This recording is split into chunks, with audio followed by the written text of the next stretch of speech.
Bóbò ni gbogbo ẹ̀, irọ́ ni kò ṣẹlẹ̀. Wọ́n kàn fẹ́ máa parọ́ fún wa ní kinní kan. Tọ́ gbogbo kan tẹ́ bá sọ, oníkálukú ó mọ reason tó fi sọ ọ̀rọ̀ yẹn. But a máa jọ gbé àwọn ọ̀rọ̀ kan yẹ̀ wò nínú fọ́nrán yìí tó ṣe kókó. A máa jọ gbé àwọn ọ̀rọ̀ kan yẹ̀ wò. Ẹ wo ọ̀rọ̀ pọ̀ tí kò pọ̀ náà báyẹn náà really, but then ọ̀rọ̀ táwọn èèyàn sọ pọ̀ òun náà ni. Ọ̀rọ̀ bí méjì àbí mẹ́ta la fẹ́ jọ gbé yẹ̀ wò. ADETOUN ONAJOBI sọ̀rọ̀, then àwọn èèyàn náà sọ̀rọ̀.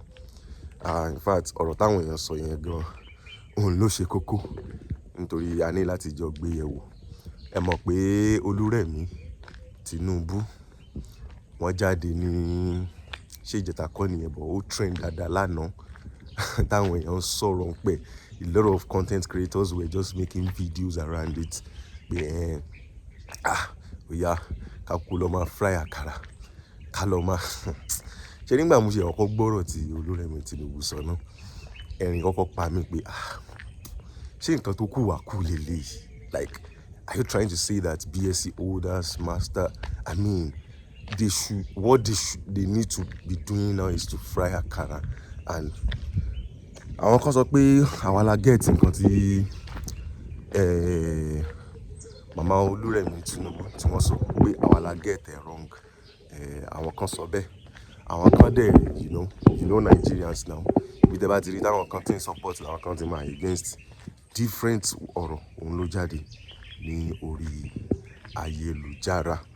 Bẹ́ẹ̀ náà ni olóyè Sunday Igboho, ọ̀rọ̀ olóyè Sunday Igboho òun náà jáde. Then Oyo State Governor SEYI Makinde, àwọn náà jáde wọ́n sọ àwọn ọ̀rọ̀ kan tájọ gbé yẹ̀ wò nínú fọ́nrán lórí ọ̀rọ̀ Oriire community. Ẹ mọ̀ pé àwọn èèyàn ṣì wà ńbẹ̀ and àwọn èèyàn ṣì wà ńbẹ̀ ṣá. That's all I can say because nísìnyí báyìí ó ti sú àwọn èèyàn. Like a lot of people don't even want to really believe what the state government is saying again. Tó bá ti sọ̀rọ̀ tán nísìnyí wọ́n ní pé gbogbo ọ̀rọ̀ tẹ́ ti sọ láti jọ́ yìí promise upon promise but still the same thing. Promise upon promise but still the same thing. A máa ṣe kinní kan.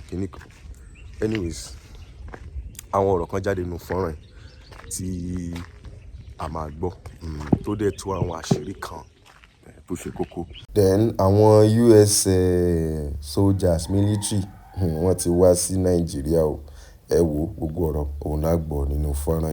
Ẹ wo ẹ̀yin mi nílé, níbo ni ká ti bẹ̀rẹ̀ nínú fọ́nrán yìí? Ẹ jẹ́ kọ́kọ́ gbọ́ nǹkan tí olóyè Sunday Igboho tí wọ́n ṣe, iṣẹ́ ribiribi tí wọ́n ṣe tó yẹ pé àwọn èèyàn kan sáárá sí, bẹ́ẹ̀ làwọn kan sọ wípé irọ́ ni bóbò ni. Fídíò yìí máa wá answer irọ́ ni bóbò ni, irọ́ ni wọ́n pa kinní kan. Fídíò yìí òun ló máa yànnàná, ló máa túṣu désàlẹ̀ kòkò, ló máa ṣàlàyé wípé kinní yìí ṣe bóbò òótọ́ gidi ni. So ẹ já sáré wo fọ́nrán ká tó ẹsẹ̀ wá àwa máa mú lẹ́sẹẹsẹ. A gbọ́rọ̀ tí gómìnà ìpínlẹ̀ Ọ̀yọ́ tí wọ́n sọ, update tí wọ́n ní fún wa lórí ọ̀rọ̀ àwọn Oyo Abductees àti then àwọn á gbọ́ ọ̀rọ̀ táwọn èèyàn sọ lórí ọ̀rọ̀ tí Olúrẹ̀mí Tinubu sọ. Then the last ọ̀rọ̀ tó máa gbọ́ òun ni ti ADETOUN ONAJOBI. Ẹ wo ADETOUN ONAJOBI sọ̀rọ̀ tó pọ̀, so ẹ má ti jẹ́ ká lọ síbi kankan. Bí bá ṣe wọn fọ́nrán ẹ má gbàgbé láti fẹ́ràn fídíò. Ẹ jù sí ìgboro ayé, ẹ jẹ́ káwọn èèyàn bó ṣe ń lọ. Ẹ subscribe tẹ́ bá ti subscribe. Alright, mo ń bọ̀ ọ̀nà mi ò tí dé. Ìjọba ìpínlẹ̀ Ọ̀yọ́ mọ̀ sí. Tẹ́ ẹ bá débẹ̀, wọ́n ń pè bìkan ní Bání. Ẹ lè gba Bání wọnú gbó rìsáàfù yìí, ẹ lè gbàgbé tì. Wọ́n ní ojútùú ń bẹ̀. Gbogbo ọmọ òkè Ògùn tó bá ń gbọ́ mi wọ́n mọ̀ sọ fún yín pé bẹ́ẹ̀ lórí.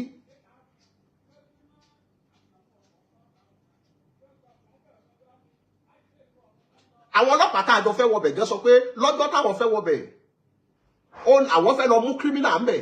Àwọn àjọ kan wà ń bẹ̀ tí wọ́n pera wọn ní vigilante, wọ́n dá ní vigilante nínú bẹ̀, wọ́n ń ṣe ayé mi ń bẹ̀ yìí.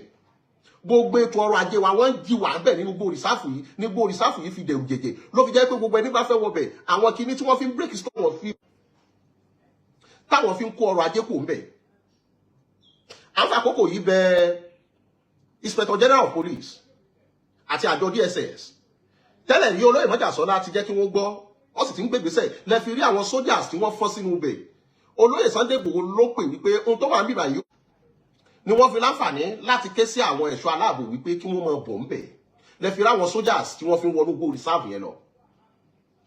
oríyìn kìnnì mo kí ìyá mi Tóyìn Tomato bó ṣe ń lọ ọmọ onímúṣe àjínà ọmọ onímúṣe ànátòru mo kí yín mo rí gbogbo iṣẹ́ tẹ̀ ń ṣe nípa ti ọmọ tí ò ní làákàyè gbogbo ẹni bá gbọ́rọ̀ ẹnu Portable tóun náà fi ń jọ̀jì ṣé kí n sọ fún ọ wípé tí o lè fi ru Portable tọrọ ọmọ ìwọ obìnrin tó ń gbọ́ náà ṣé wọn náà lè tọrú ọrú ẹ̀ pé kó jọkọ rẹ ọmọ tó lè pé bàbá rẹ̀ ló lè tó lè faṣọ ya mọ́ bàbá rẹ̀ níta gbangba irú ẹ̀ ló wá ń sọ̀rọ̀ lẹ́yìn náà wá ń bàbà rà lẹ́ ń kọ́mẹ́ǹtì ó fi yé wa wípé onígbó ló pọ̀jù nínú ẹni tó ń bẹ lórílẹ̀-èdè yìí àbí tí làákàyè ẹ̀ kù díẹ̀ káàtó. àmúgbó sọ̀rọ̀ wọ́n pè ọ̀hún èrè onídìdìrín ló ń jẹ́ àti ṣùgbọ́n àti ṣù ẹ̀gbẹ́ ọmọ ìyá àgọ̀ kan náà ní gbogbo wọn. People say who you are before they listen to whatever you have to say. ẹ̀rí ìwé èèyàn tí Portable ń jẹ́ ilẹ̀ wọn gbọ́rú ẹ̀rọ ẹnu ẹ̀. Portable is nothing. mo kí bọ́dà Abducted Rashafa lára àwọn tá a jọ láǹfààní tá a jọ kẹ́yẹ tá a jọ wọnú gbòrìsáàfù yìí. a níbi tí wọ́n máa ń jókòó sí. àmọ́ gbogbo tó jẹ́ ká máa fi fọ́nrán yìí ká máa ṣe ni wípé tá a bá ṣe bẹ́ẹ̀ a ti gbọ́ fùrùfùrù wípé tá a bá wá àwọn làwọn la pa àwọn ọmọ yẹn tá a fẹ́ wá rescue. àmọ́ káyé ó lè mọ bí tá a bá ṣe ti wá dé ló jẹ́ kẹ́ ẹ máa rí fídíò. ó rí ẹni tó gbé omi kan kí wọ́n má bàa sọ pé gbogbo omi ló gbé. tá a bá ṣe fídíò tí wọ́n náà dédé rí tí wọ́n pa màálù bíi 300 kalẹ̀ tí wọ́n láwọn Sunday Igboho ló wá pa màálù àwọn kí ló sọ. ó ní wọ́n fi kíní ìjàlè ìkàmọ̀ ni wọ́n o. inú ìlú tó orí tá a wọ̀ olórí Mèyàtì Allah gbogbo ìpínlẹ̀ Ọ̀yọ́ ń bẹ́ẹ̀ ọmọ kábíyèsí yìí ń bẹ́ẹ̀ tá a pè ní Mohammed àjọ wọnú ìlú yìí òun gan ló sọ pé ẹjẹ́ àtúbí nítorí àwọn gan ò fẹ́ gbà káwọn ọmọ yìí ó jẹ́ káwọn kú òun bẹ̀. wọ́n láwọn ti pẹ́ ń bẹ̀ wọ́n ní gbogbo nǹkan làwọn fi kólóyè Májàsọ́lá lọ́wọ́ àwọn náà dispute yìí pé àwọn ọmọ àwọn kan wà tí wọ́n ti ya gíran. wọ́n ní kódà ọmọ kan wà nínú àwọn ọmọ yìí táwọn ti mú rí tó pààyàn. ìkan wà nínú àwọn ọmọ àwọn tí wọ́n mú màá post fídíò yẹn tó ṣe pé àwọn ò mọ̀ pé lẹ́yìn ìkùnlé àwọn ó kó mọ bíi 4 tó hú nínú ilẹ̀ táwọn ò mọ̀ àwọn náà gbogbo àwọn ọmọ wọn àwọn náà wá ń fura sí wọn fúnra wọn ni wọ́n ní ká lọ wọlé àwọn tí wọ́n bá mú yín dé ní ìlú tá a ti tẹ rí fídíò ilé àwọn Fúlàní yẹn gbàgbé ò lè mọ bẹ̀ nítorí over 30 minutes drive ni láti títì kó tó débẹ̀ ká tó wá ní áńgẹ̀lì ẹ̀sìn.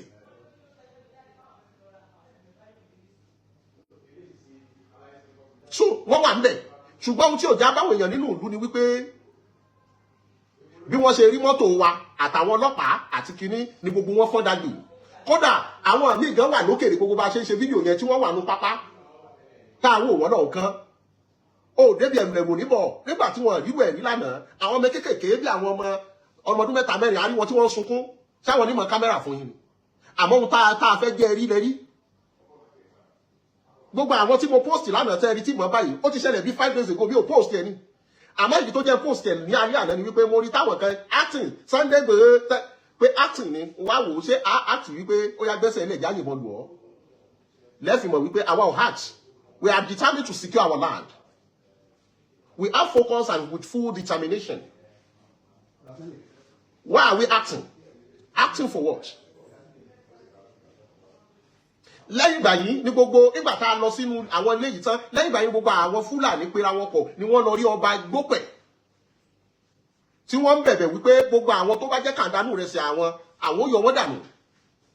a sì láwọn Fúlàní kọ̀ọ̀kan tí ní ẹsẹ̀ wọn ò mọ́ tí wọ́n sì wà lágọ̀ọ́ ọlọ́pàá dòní ṣàṣe fídíò wọn fún yín ni nítorí iṣẹ́ sì ń lọ síwájú láti ráwọn ìtókù wọn mú. àwa tá à ń post we are not daft à ń post lórí ìdí kan àbí ìdí kejì láti má jẹ́ kí wọ́n parọ́ nǹkan tí ò ṣe tiwa mọ́ wa kí wọ́n má sọ pé níjọ́ táwọn Sunday Igboho wá ni wọ́n jí ọkọ̀ wa gbé àbí ni wọ́n dáná sun ọkọ̀ wa kó má jẹ́ pé níjọ́ táwọn Sunday Igboho wá gbogbo Fúlàní tó wà lábàá wa ni wọ́n pa la fi ń ṣe bẹ́ẹ̀ wípé ẹjẹ́ àwò àti débí o ẹjẹ́ àwò àti dé tọ̀hún o inú igbó tá a ti lò bí 2 days ṣẹ́gbó fídíò 2 days rẹ̀ rí ẹni èyí tá a fẹ́ jẹ́ rí lẹ́rí.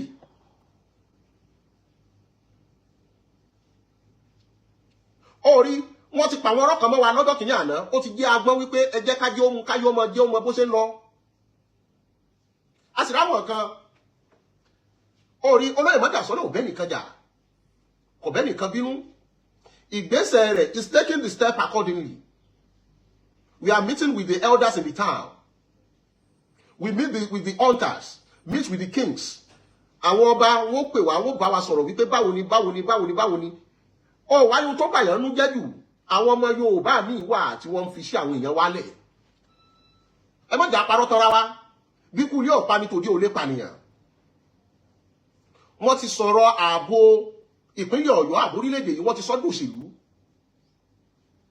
Àwọn onúgbó ọjọ́ kejì ni gómìnà ìpínlẹ̀ Ọ̀yọ́ declare wípé kọ́fì wà. Kọ́fì kìnnì. À ń jìjà pé káráwọ̀ kan ẹni òfin kó nílé ó gbélé. Láti aago 4 ìrọ̀lẹ́ títí dago 8 ọjọ́ kejì. Ta ni ò mọ ọgbọ́n ká fẹnu sẹ́nu káwàtì. Ohun tí ó sì fẹ́ jẹ́ káwọn èèyàn mọ̀ ní wípé àwọn kí ló ń ṣẹlẹ̀ nínú gbogbo rìsáàfù yìí, wọ́n ń kó mining níbẹ̀. Ask anyone who is living in Òkè Ògùn. Wọ́n ń kó mining, wọ́n ń kó yàláyà mining nínú gbogbo rìsáàfù yẹn. That they don't want them to be exposed. Níbo làwọn Fúlàní àbáwọn tí wọ́n wakùsà bẹ̀ tí wọ́n ń ríbọn. Àwọn China tí wọ́n wá ń rajà lọ́wọ́ wọn ni wọ́n fi ń ṣe exchange láti fi gbàgbọ́n.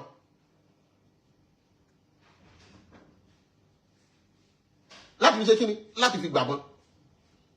Àwọn ni wọ́n fún wọn níbọn. O ò ní débẹ̀, wọ́n ń pè bìkan ní bọ́ní.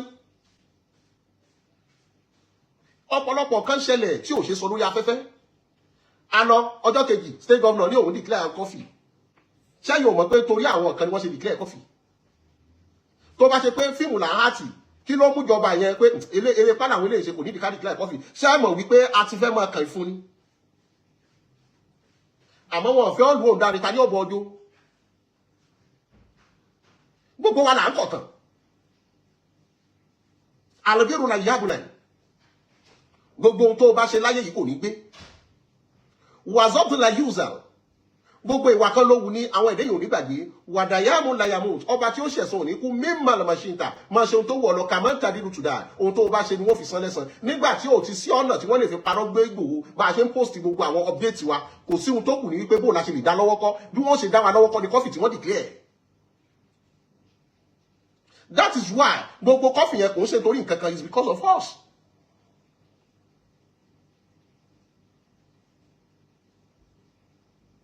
Ọ̀rọ̀ pọ̀ lẹ́yìn ṣùgbọ́n ọ̀rọ̀ pọ̀ tó ní kálukú ń gbé síkùn tí ò tí tásìkò tá a sọ. Àmọ́ gbogbo ohun tẹ́ ẹ̀ rí yìí, we are doing it deliberately for you to know our steps. For you to know what we are doing. Nítorí èní kọ́ nítorí ọ̀la ni. Tá a bá wọnú àwọn àbá Fúlàní yìí tá a ṣe fídíò tó bá dọ̀la tí wọ́n bá ya fídíò kan fún yín wípé àwọn Sunday Igboho ló wọnú ìlú wa ni wọ́n pa gbogbo màálù ni wọ́n sun gbogbo àbá wọn. Ìwọ gan bó ṣe jẹ́ Yorùbá ẹni ẹ̀rọ àdẹ̀ bá wọn sọ̀rọ̀ ń pẹ̀lẹ́pẹ̀lẹ́.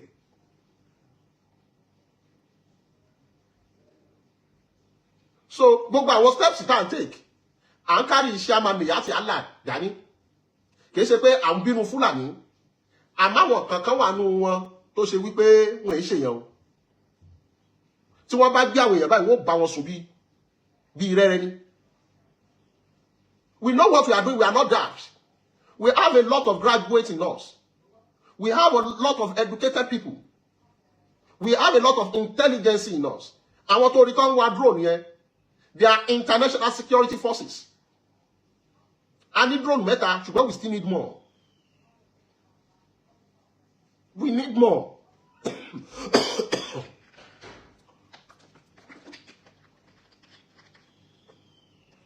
Ṣé má parọ́ fún ọ? A wà nínú igbó látàárọ̀ ṣùgbọ́n àrí nǹkan kan jẹ́. A bọ́ sí gbòòrò àti olóyè àtẹni tí ò ṣolóyè. Orí mo wá ní mo wá dá nìkan gbogbo wọn rẹ̀rìn mo ní gbogbo àmọ́ ní aláàrù tó ń jẹ búrẹ́dì. Ẹran orí rẹ̀ ló ń jẹ tí o mọ̀ o. Gbogbo wa wo a jẹ búrẹ́dì bí ẹni tí wọ́n mú bọ́ta nínú gan ni. Búrẹ́dì. Onílé ọ̀nà náà orí kéèyàn máa búrẹ́dì jẹ. Èní ni mo lè sọ pé èmi náà gbé èèyàn tí mo wẹ̀ tí mo wo pé kí n jọyàn gbogbo ara mi ló ti ta kókò yìí. So ṣé bí mo máa wá wọnú gbóyìnbó lọ láti fín gbogbo ẹni tí ò bá mọ̀rọ̀ sọ kó dẹnu ẹ̀ lámùrè. When God is ready to promote you, He doesn't require anybody's support. Bọ́lá ń bá ṣe tán tó fẹ́ gbé yẹn ga, yóò gbé ọ̀gá ni.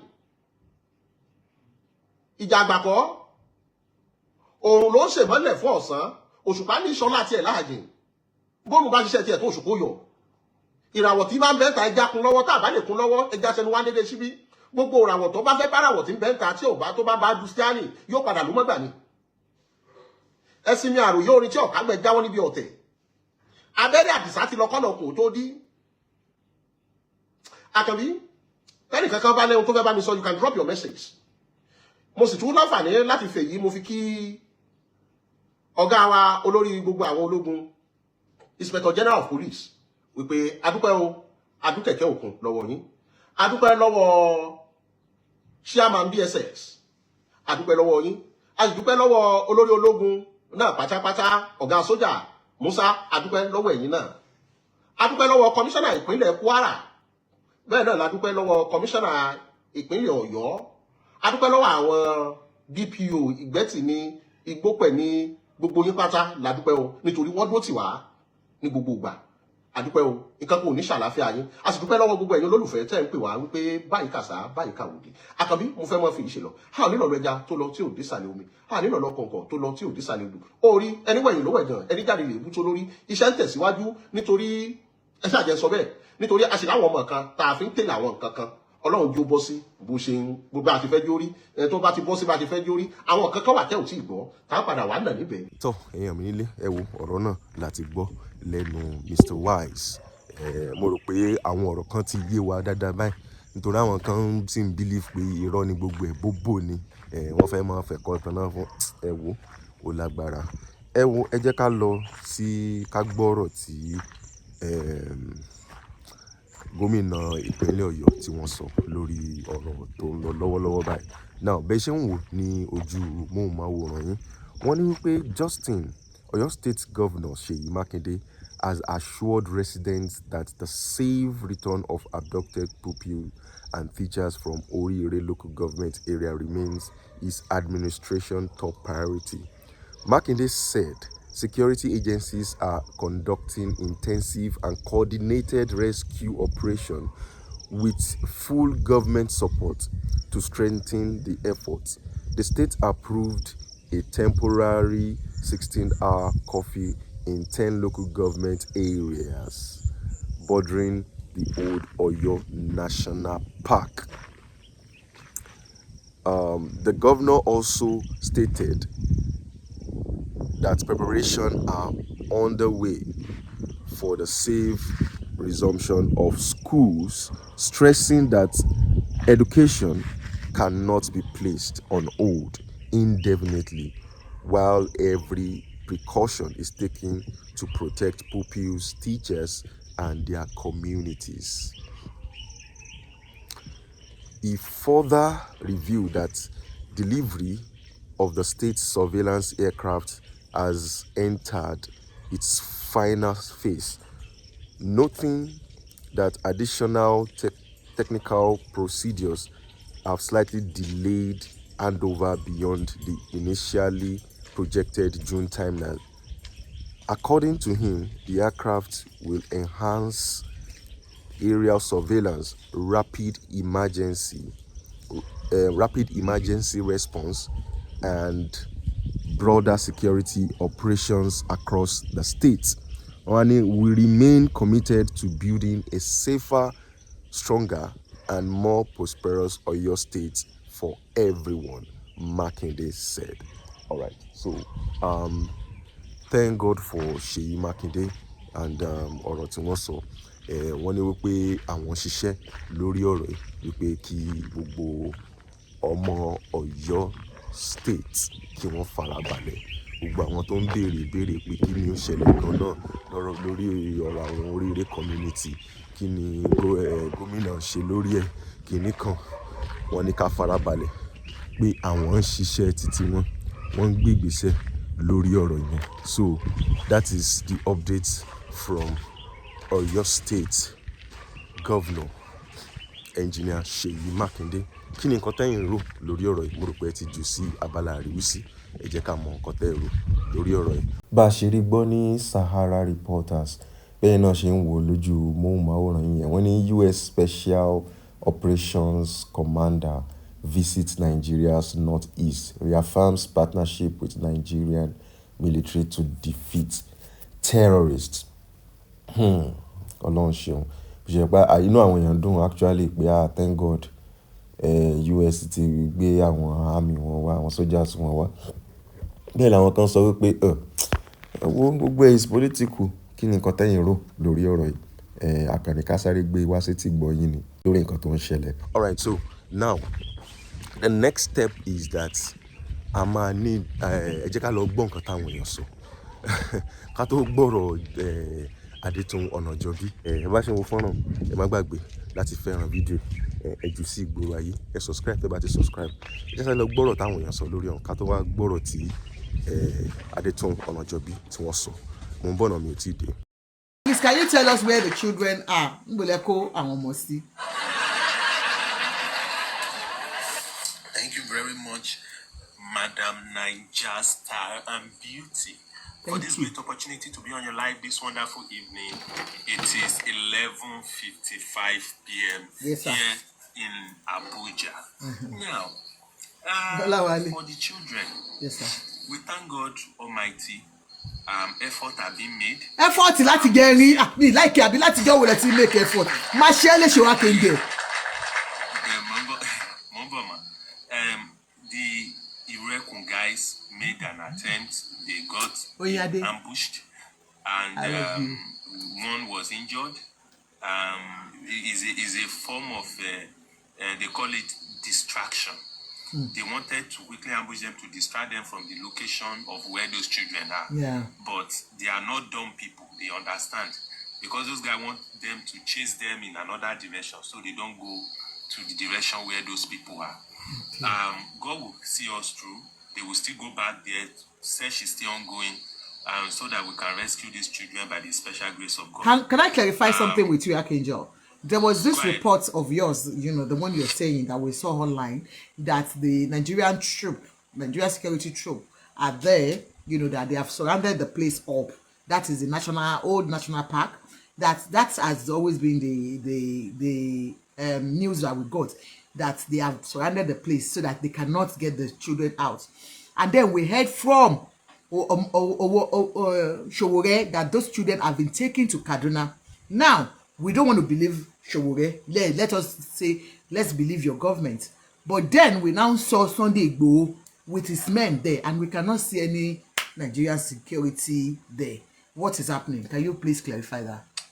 Yeah, so it's of truth that the Nigerian military have surrounded the Old Oyo Park, Old Oyo National Park, so that those guys won't escape.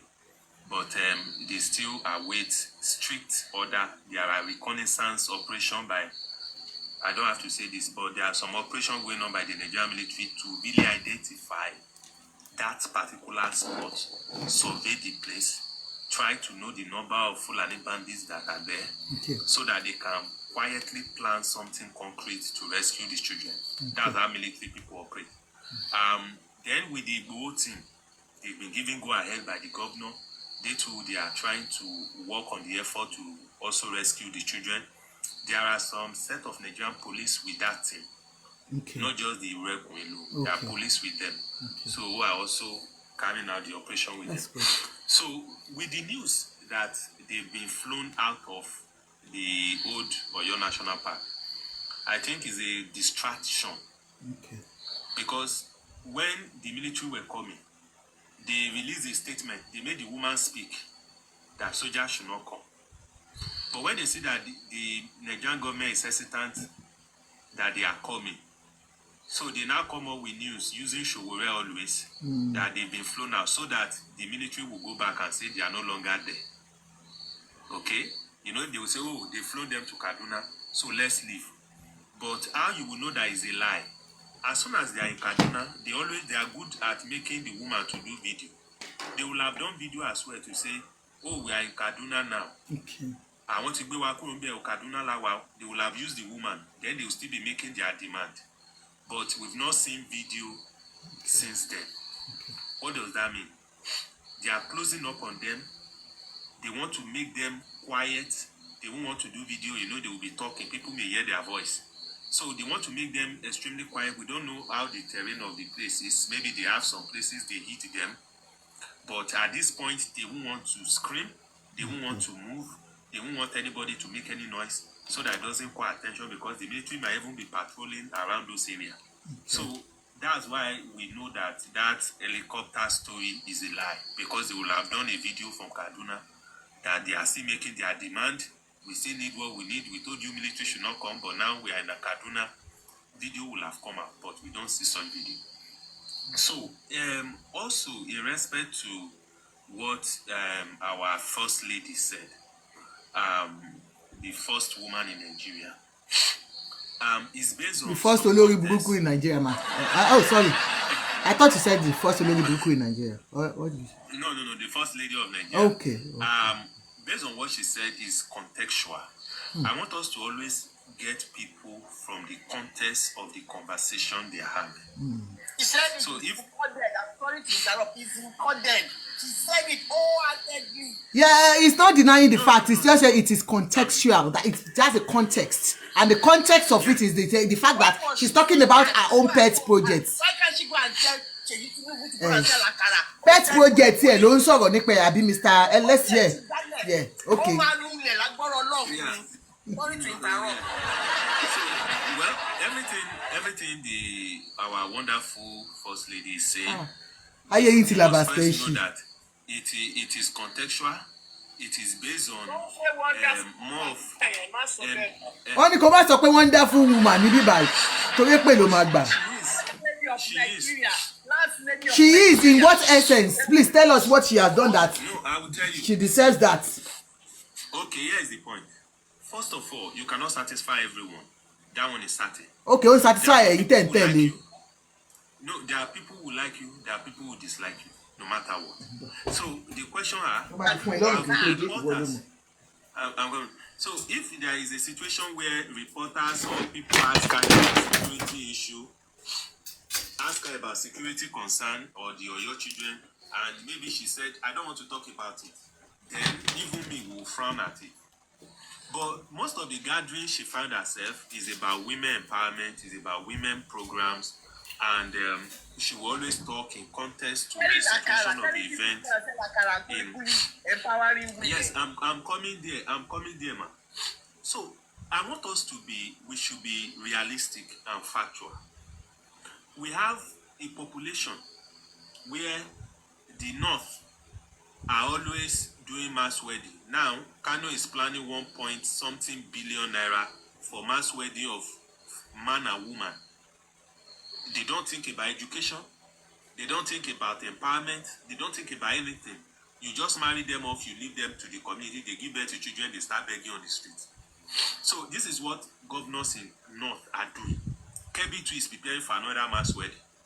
Now the point is, these children come out, they don't have education, no family support. Most of them, they become rowdy, engage in all manner of criminal acts. So to prevent this, we have a first lady who is trying to push for, even though it's kuli, learn how to do it. Even though it's hairdressing, learn how to do it. Even though it's roadside. I know, man. I know. You know. Yes, I'm coming. She made it a bit basic. Now, basic in the sense that these are some things you can quickly learn and do and make money. We have people everywhere in Nigeria. Children in America. I'm coming, man. I'm coming,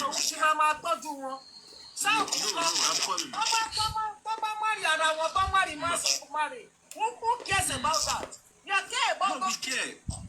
No, man, we care. Do you know why we care?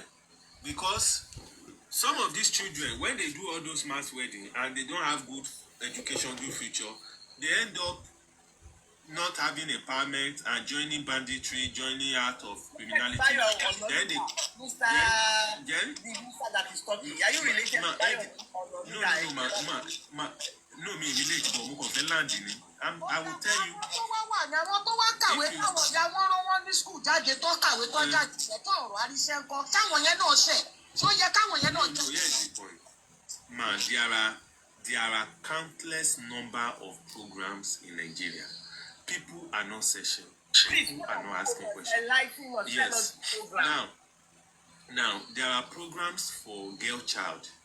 Some of our girls who finish from school who are interested in IT, they have programs where they train countless number of girl child on how to code, on how to do all manner of programs.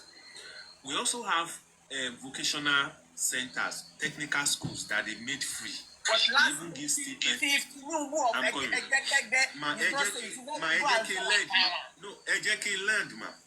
See, there are technical schools this government has made free.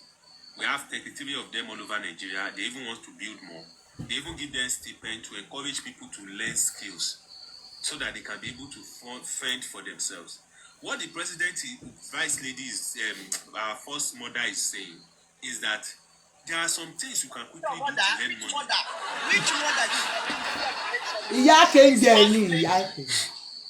No, our first mother. Your own mother. My mother is in America. No man go to that. Paymaster now, so she has to defend the paymaster. Oh, never go to a judge.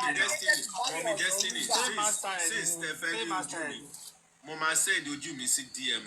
You got my send yes, DM, Yami. Beggar the by Kosoro. Paymaster, I want to defend here. Oh, my Lord, so what record what don't so. No, again, land, man.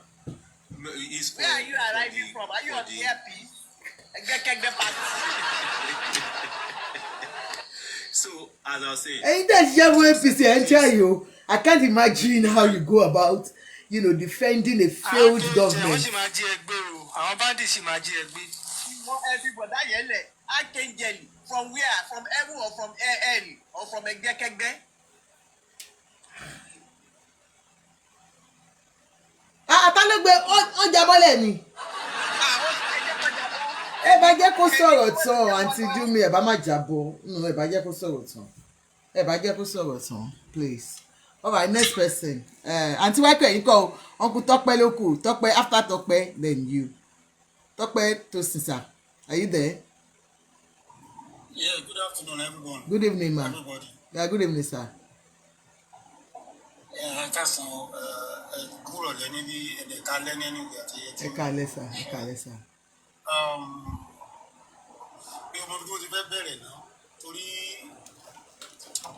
Mi ò dẹ̀ mọ̀ bá àwọn tó wá defend the speech woman mi mo mọ̀ ṣe ní guts. We don't believe pé idiot ni àwa tá à ń gbọ́ wọn ni o. We don't believe pé most of us we cannot read between the line ni o. We don't rò pé a majority wa especially àwa tá wá láti west bí a lọ school ni o. Kò yé mi.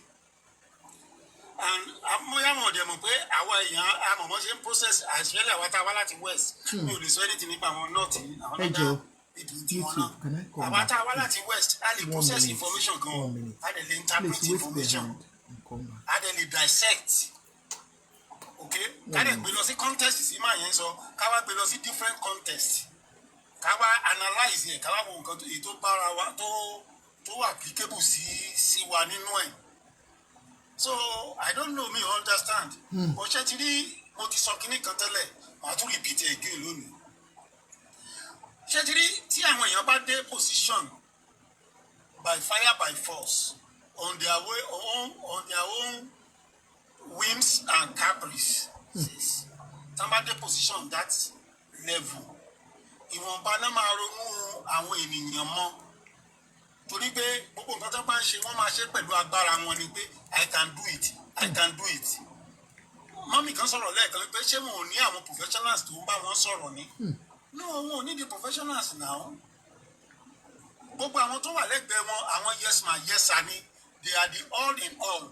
Wọn ò ní cabinet tó lè jòkó kan sọ pé okay o, government, this is gata rí pé ó ń ṣẹlẹ̀ ìgboro rí o. Ọ̀gá, ẹjọ́ agbúdọ̀ ṣe báyìí. No, ìkan tí few of them bá ti sọ, ìgbéyà even kan bí tó lè dé ṣẹ́yìn pé Tinubu bóyá chief of staff ẹnìkan ló máa ń lọ ní the last man sí tó máa ń gbọ́rọ̀ ìdí tí màá sí yẹn bá dẹ̀ ti sọ fún òun ló máa act lé lórí kò gbọ́ nǹkan tí àwọn èèyàn sọ tó bá ti ń ka pépà máa sọ pé ẹ má dá wọn lóhùn nǹkan báyìí láì ignore them. and unfortunately fún wọn náà mo tún discover pé gbogbo nǹkan tó ń ṣe náà they are only thinking láti gbà tán ti dé ní first time they were only thinking of how they will get back in 2027. 100%. So everything they were talking, they are trying to talk about is about, oh, they want to impress the few people they want to, and unfortunately, APC that's the sad part. I will still bring that angel up. Oh, don't drop him. He's my friend. All right, sir. Go on.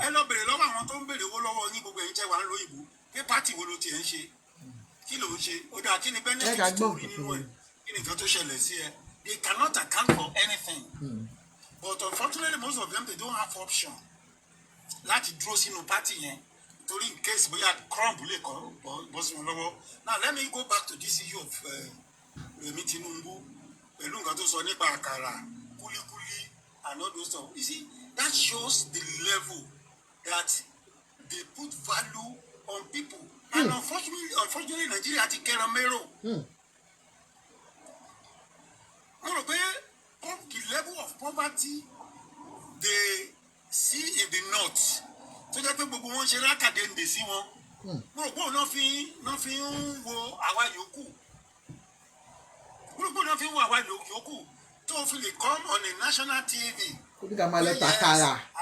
Grant tẹ fún wọn bí ẹni lọ fi tàkàrà ẹni lọ máa fi tàgbàdo ẹni lọ máa ta kúlíkúlí ẹnìkan kọ mo rí right of content ẹnìkan kọ ó ti pín sọ́nà mẹ́ta àwọn Haúsá lè máa àwọn Haúsá lè máa ta kúlíkúlí káwọn máa tàkàrà káwọn kiri máa tàgbàdo.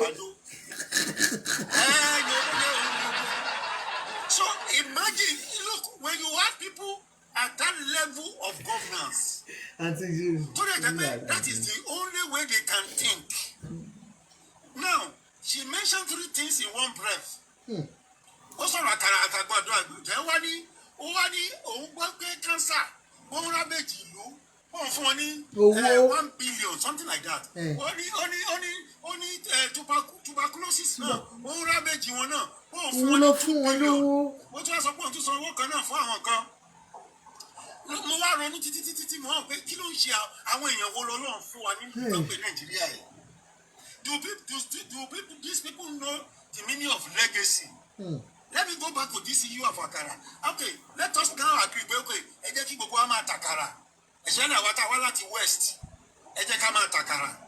Tá bá wá ṣe àkàrà. Owó wo ló wà lọ́wọ́ àwọn èèyàn gan láti fi patronize? What is the purchasing power of people to patronize these people selling akara and àgbàdo àti kúlíkúlí? What is the purchasing power tí àwọn èèyàn ní láti fi purchase àkàrà àtàgbàdo yẹn so that turnover ni á lè wà within the system? At least àwọn èèyàn máa make owó díẹ̀díẹ̀. What is the purchasing power? Ṣé ẹni tó gba 70,000 naira lóṣù ló fẹ́ lọ ra àkàrà lẹ́gbẹ̀ẹ́ títì kò ní sọ pé kò rọra lọ ra kóńgò kan kó ra wọnú ilé ẹ̀ lọ kó rọ dín kó sì jẹ. Now mo tún wá sọ pé look tó bá tẹ̀ bá ṣe mistake ẹ̀ tó fún lówó tó ń tàkàrà tí ò bá lè tàkàrà yẹn tán ọ̀ kò lè ta ẹ̀wà yẹn tán torí pé àwọn èèyàn ò patronize ẹ̀. Iná wo ló fẹ́ fi preserve àwọn nǹkan tó kù? God bless you. Iná wo ló fẹ́ fi preserve ẹ̀ so that kò ní máa ṣáàtì lójoojúmọ́ because kò yé mi irú gan tó tàgbàdo gan tó bá tàgbàdo sẹ́gbẹ̀ẹ́ títì tí ò bá lè ta tán ó yẹ kó lè lọ níbi tó lè lọ preserve ẹ̀ sí so that á lè kó jáde lọ́lọ́ yìí máa look fresh because most of the àgbàdo àti ìjẹ́kàwá náà jẹ́ ń bì í kì í ṣe nǹkan tó yẹ pé wọ́n bẹ́ lọ́jọ́ yẹn. So you don't have electricity which should be the bedrock of reviving the economy and you want people to be selling àkàrà àgbàdo and kúlíkúlí. àti rẹ̀ ní ẹ̀gbádùn o èpè la máa gbé yín ṣe àgbàdo ká máa lọ tàkàrà àkàrà nílẹ̀ ní kó dá o. You understand it? No, okay, kò sí náà àbí ẹnìkan ká lọ máa tàkàrà first of all ṣe rí pé ronú tilẹ̀ mọ̀ bó ṣe ń ronú ẹ̀jẹ̀ láwọn tó lè bá yín ronú lẹ́gbẹ̀ẹ́ yín láti lè sọ fún ẹ má má dá ìjẹ́ tẹ́ bá ronú pé ẹ fẹ́ sọ fún àkàrà ẹjọ́ ẹ má sọ síta torí Ọlọ́run overall the year maso mi rò pé any teach writer gan mi rò pé ẹni tó máa coach ni wà gan pé àǹtí ẹ̀mí wọ́n ní wọn kó ẹnu yín níjànú láti ilé ẹ ṣe gan ẹ máa sọ̀rọ̀ lọ. wọn ò rẹ́ni tó lè coach wọn pé no you don't say this in the not when Nigerians are hungry and hungry. ẹ tí wàá mọ nǹkan tó sad ní pé kí àgbọn sọ pé òun fún àwọn èèyàn ní grant. bẹ́ẹ̀ ni sà. ṣe ti make most of this grant tán fún wọn àwọn tó ń kó fún wọn ò lè tó dọ́wọ́ àwọn end user. God bless you tí yóò ní bàjẹ́ àwọn women leaders tó ń kó fún. exactly kò dẹ̀ ní dọ́wọ́ gbogbo àwọn tó fẹ́ kọ́ lọ máa tàkàrà ń gbọ́ owó dọ́wọ́ wọn and you have the guts the temerity the audacity the woman is so audacious to come out. orí yín ò pé o àǹtí. the audacity I don't understand. Mo wa my bone marrow when that woman who is oozing out that type of thing. When we have money, look, you get people for tuberculosis. When you can decide to say, okay, let me build in all the region, let me build one cancer center in all the regions of Nigeria. Local governments. What they build here, that can be a level that people with cancer can go down there and take care of themselves. Is that not a legacy that you can do? Why can't you say, okay, as a first lady, my priority is going to be the primary health care, so that people don't die of childbirth, so that people don't die of malaria, so that people don't die of hypertension. It can be a legacy. That one we touch everywhere, but unfortunately, these people, they are bereft of any idea. They don't even understand the people they are dealing with. They just believe that money can buy everything. Ẹgbẹ́ tuberculosis wà lọ́wọ́ fún ọ ní 2 billion. Àwọn olóko 2 billion for God's sake. Kí ni wọ́n fi 2 billion yẹn ṣe? So ẹ lè kọ́ medical center tó jẹ́ pé it's mainly for tuberculosis. So that anybody with tuberculosis can go there free of charge. Ẹ lè kọ́ àwọn grant wọ̀nyí. Ẹ kó lọ sí UCH now or Lagos State Teaching Hospital. So that people that come there, only one sickness or the other, they don't need to pay any amount. I was in the hospital last week. Yes, last week. And I was there for how many days? 4 or 5 days. If I come and bill me, I will pay only $22,000. Jesus Christ. And you know that your insurance will cover it there. Apart from insurance, God bless you. So what am I attend to in private hospital? Wọ́n fún mi ní 3 square mil. Ṣé ti ní gbogbo àwọn hospital nínú ìbò yẹn wọ́n ní grant. Àwọn NGO kan wà tán ní grant tán gbé síbẹ̀. Wọ́n tún wá bá mi, wọ́n tún sọ pé tí ilé ibi tí mò ń gbé bá tẹ́ mi lọ́rùn, wọ́n lè lọ fún mi nílé. Kí ló máa gbé bẹ̀? Imagine. Social worker wà attend sí ẹ. Ó ti ní grant wọ̀nyẹn síbẹ̀. Tó jẹ́ pé when you are in hospital, they want to take care of you first. Before they talk about money. So they organize irú nǹkan bẹ́ẹ̀ yẹn sí àwọn hospital. The organization, okay, malaria should be free in all hospitals. That malaria should be treated free in every hospital. Okay, nobody will go hospital free of charge. Let them treat them. Who are supposed to takara? I want to patronize. I want to takara. I want to takara. Lowo báyìí. Ẹ sọ fún mi èrè mélòó tán jẹ. Àwọn tó ń ta iṣu, mo ní àwọn kan ní ọ̀nà ìlú mi. Tí máa lọ ní kí ló máa ń gbé bí junction kan báyìí ní lọ́nà ẹ̀fọ̀n yẹn ni mo orúkọ tó ń gbé bẹ̀ ìta rẹ̀ àwọn ọmọ ẹ̀ wọ́n ń taṣu they always lament àmì àwọn tí mo ti fún lówó ń bẹ̀ pé kàn fi boost business wọn àwọn tó ń taṣu gan ké ẹ lọ bèrè àwọn tó ń taṣọ gan ní Nàìjíríà ẹ lọ bèrè lọ́wọ́ wọn àwọn mélòó ló ń survive láwọn tó ń ta aṣọ wọ́n ti ń ti ṣọ́ọ̀pù àbúkọ̀ mi kan ti fẹ́ ti ṣọ́ọ̀pù ẹ̀ sí tó ń taṣọ lẹ́kọ̀ọ́ ó ní kò sówó àwọn èèyàn rí àfihì aṣọ mọ́. Yes, àwọn tó ní pọ́tì kan àwọn mélòó ló ń jèrè lọ́wọ́ pẹ̀lú bí ẹ̀kọ́nọ́mì Nàìjíríà ṣe rí tí ẹ̀yin wá rò wípé the only thing when the basic infrastructure to thrive is not there ẹ ṣọ̀nà fáwọn èèyàn ẹ jẹ́ kí electricity wà tí electricity bá tiẹ̀ wà ìyẹn tiẹ̀ ó máa kick off fún economic activity. Àwọn èèyàn lè preserve oúnjẹ wastage á wà reduced. Téèyàn bá lówó wàá ra nǹkan tó fẹ́ rà wá lè kó sínú fridge. Majority of people cannot preserve anything in their home right now. So what are you talking? Where are we coming from? Where are we? Kò tiẹ̀ yé mi. Inú dẹ̀ máa ń run mí. Inú máa ń run mí. Àdúgbò lè rí pé ọ̀rọ̀ tó tún wà lẹ́yìn unfortunate part of it ni pé àwa táwa lóyìnbó ló ká lára. Àwọn ará Nàìjíríà ò kíá. Kò ká wọn lára. Gbọ́ tí ìyẹn sọ pé òun rí pé àwọn Ìjẹ̀bú ò complain mọ́. Ó tó wá parọ́ ni, kò parọ́ náà. Ó rí wọn tó ń ṣe patí lójoojúmọ́. Àwa táwa lóyìnbó nìkan là ń pariwo. Àwọn nìkan là ń wò pé kí ló ń ṣẹlẹ̀ báyìí? Ṣé ó normal? Ṣé nǹkan tẹ̀ ń sọ yìí normal? Ṣé ẹ̀rí pé mental issue náà ni? Mo gbọ́ tẹ̀ ń sọ̀rọ̀ mental issue lẹ́ẹ̀kan. Àwọn olórí wa ní mental problem ni. Mi ò lè ṣe pẹ́rẹ́ mò ń ṣe ni. Wọ́n ní mental problem. Èèyàn ní mental problem ló máa jí owó kó títí kò tiẹ̀ ní mọ tó máa fi ṣe mọ́. Á lọ kó sábẹ́ ẹlẹ̀. Kò mọ nǹkan tó máa fi ṣe. Ṣé pé orí ẹni yẹn ti yí? Á lọ kó pamọ́. Ara mental problem ni. Ìgbésí ayé wo nìyẹn? Ara mental problem ni. So wọ́n ní mental problem. Àwọn èèyàn tó tún wá rù náà, àwọn èèyàn wa náà kéékèèké tó wà lé káà rí jẹ kan náà gbọ́n, àwọn náà ní mental issue. Wọn ò gbádùn. Gbogbo wa la jọ gbádùn. Gbogbo wa ti gbádùn. Òun ló ṣe máa sọ nítorí tó wá pẹ́ same society ni òní ló sọ fún wọn pé when they are graduate àwọn míì ní master méjì mẹ́ta mẹ́rin. Mo wo fídíò kan the other time àwọn handicap people wọ́n lọ fún interview ní federal kìíní wọn ò tiẹ̀ fún wọn ní one slot lásán. Wọ́n á rí one slot fún àwọn handicapped. Ṣé pé disability ní bíbá yìí àwọn gbọ̀ngàn lọ́kọ́ máa fún láyè? What happens to right to Human Rights Act? Ó ní kò sí ó ní wọn tiẹ̀ mú anybody nínú wọn. Ṣé ìlú nìyẹn? Ìlú tí ò sí provision fún àwọn àgbàlagbà. Pé òkè o tó bá tọ́jú ẹ̀yàn wọn tó ní dementia ibi ìníkẹjá kó wọn sí ká máa tọ́jú wọn oúnjẹ oògùn gbogbo ẹ̀ ìlú tí ò ní provision fún yẹn.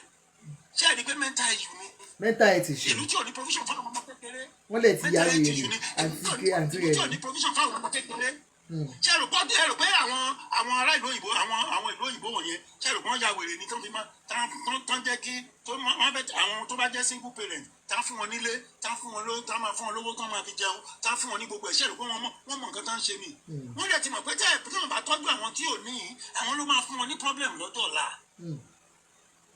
Wọ́n ti mọ̀ yẹn náà but àwọn ọmọ yẹn bámúbámú ni mo yó ni àwọn èèyàn wa as long as especially àwọn tó wà nínú ẹgbẹ́ wọn sí as long as they have money to eat at least gbogbo wọn hope náà nínú ni pé wọ́n á débẹ̀ lọ́jọ́ kan wọ́n á lè ra mọ́tò wọ́n á lè kọ́lé àwọn tó bá ń like obìnrin nínú wọn á lè gbóbìnrin wọ́n bá gbóbìnrin tán tó bá jẹ́ pé tó fẹ́ travel á lè travel out ní ìwà ẹ̀jẹ̀ kan kó mi after 4 years ẹ bèrè pé kí ni lọ́ọ̀tì wọn majority mo wá wọ́n wà bí wọ́n ti ṣe security báyìí nílùú ìlú after that 4 years or 8 years ẹ lọ bèrè wọn gbogbo wọn you see come back so nǹkan tó bẹ̀rẹ̀ ṣe fẹ́ kí life wa ṣe rí nìyẹn. It's very sad. It's very sad that we have to find ourselves in this situation. Ẹ ṣé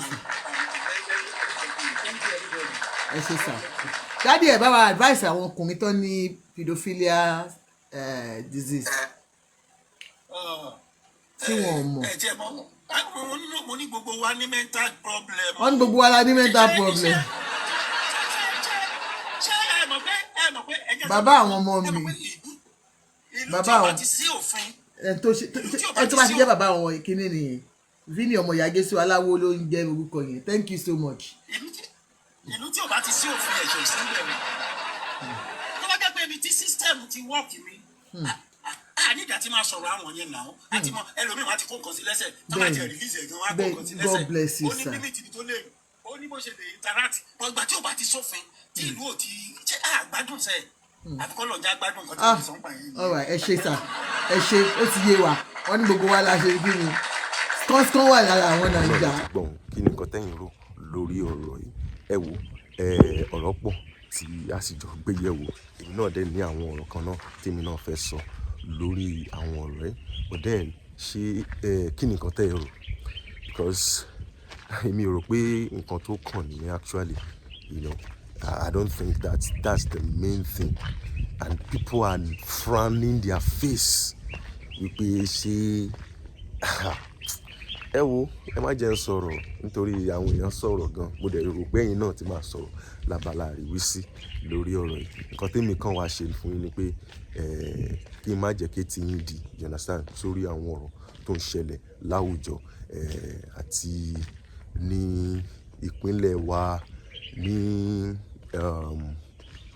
Nàìjíríà lápapọ̀ so nǹkan tó ṣẹlẹ̀ nìyẹn so ẹ̀yin ọmọ nílé ẹ jẹ́ ká sáré kọ́ gbọ́ ọ̀rọ̀ tí Just Adetoun tí wọ́n sọ èmi náà lọ́rọ̀ kan tí mo fẹ́ sọ ń bọ̀ mi ò tí ì dé.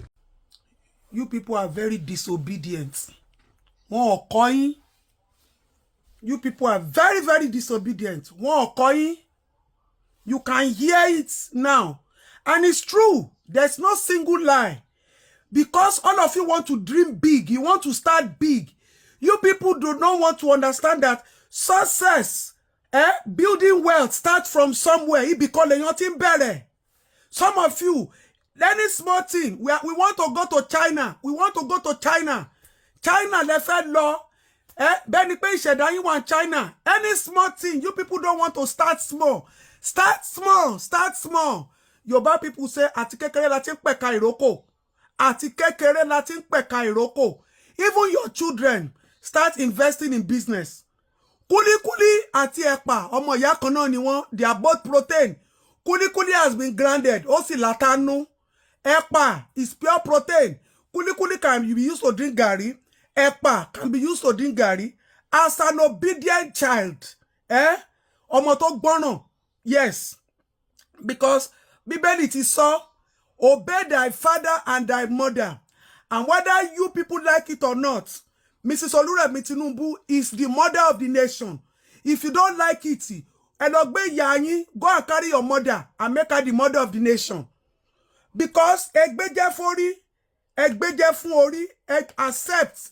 Some of you are struggling with destiny. You are struggling with your faith. Me, I don't struggle. I will never struggle with my destiny. Bible says there's time for everybody. Oh my come. Lọ́wọ́lọ́wọ́ báyìí tó jẹ́ pé Ms. Oluremi Tinubu is the first lady of the Federal Republic of Nigeria. And there's nothing people can do about it. I don't start groundnut business for Ashabi. Kuli no, I'm a lunch láàárọ̀ roasting corn. Somebody even said I want to grow old. They're saying that. And I want people to also listen to my words. We didn't give them because I am also in the position of making instruction. So we start from Kuli not there. Kuli can be for beneficial reasons. It can cure malnutrition. Yes, it is a good business. Let me tell you something. Mortality rate in Nigeria is increasing. It is on the high rise. So if you cannot afford meat, chicken, turkey, don't pass your boundary. Kuli is highly nutritious. The oil from kuli has omega-6, omega-9. In fact, benefit here. If you people now want me to come and analyze the benefit of kuli, you will need to pay me because I'm a consultant in nutrition. But the first instruction, you people should start small. Kuli on ṣe nǹkan tó pọ̀ jù fún yín tí ó bá ń ṣe pé ojú yín ràn ẹ̀yin ọmọ olè ojú yín woko àfi big. Definitely anybody when you say teach me your way of success, I heard where Tony Elumelu said he get 4 private jet today, but when he had money he didn't buy car at first. Yoruba people say owó tọmọdé bá kọ́kọ́ pa àkàrà ló fi ń jẹ. Instead of you to use it to eat àkàrà, invest it in a you people don't listen. Disobedient children. Kuli akara is the way of life. So if you want to start the akara business, akara is still protein. Make sure you put onions. Efi and bossasi. I'm not playing with you people because it's every time people think that we should be fighting government. Sometimes you must learn to obey government. Show ye obey government. You people should even let us obey the government first. And let us see. Why is it that it's every time, once the presidency talk, or once the first, we are always arguing. We have to be in unity. A country that is the people that are falling apart cannot build a nation. Mami nika bere lati akara or kuli. It's not every time me I'll be fighting for you people. I sometimes we obey instruction. And according to, they say obey first and complain. Èmi ti bẹ̀rẹ̀ báyìí, èmi ti mú ẹ̀pà. So please, I'm going to open Instagram page for Asabi to start selling the ẹ̀pà. I want to cure generational poverty from my children. Let me start with Asabi. Asabi ti ń ta ẹ̀pà báyìí. So I will open Instagram page. If you know that you want to be Asabi's manager, please contact me. Our ẹ̀pà is not going to be local. Canada, America, UK, anywhere. Yes, because next thing now, those of us that obey the First Lady and we start following her instruction, one must support her, they will give us grants. They will give us packaging allowance. They will give us exportation free duty. That's the problem. You people know they see. You people should see into the future of the plans. There will be export type. Please, I've started granite business. Yes, my daughter has started granite business. So please, you people too should go and carry your daughter to start something or carry your sons. And I will be doing collabo. So I will be doing collabo. If you know that you have a son that is starting the akara business, contact me. My daughter is starting granite business. Any other thing, let us do collabo. We'll be doing promotion. So we will form a group. We will now go and meet. We'll go to the office of the First Lady. Awati obeying. Emi.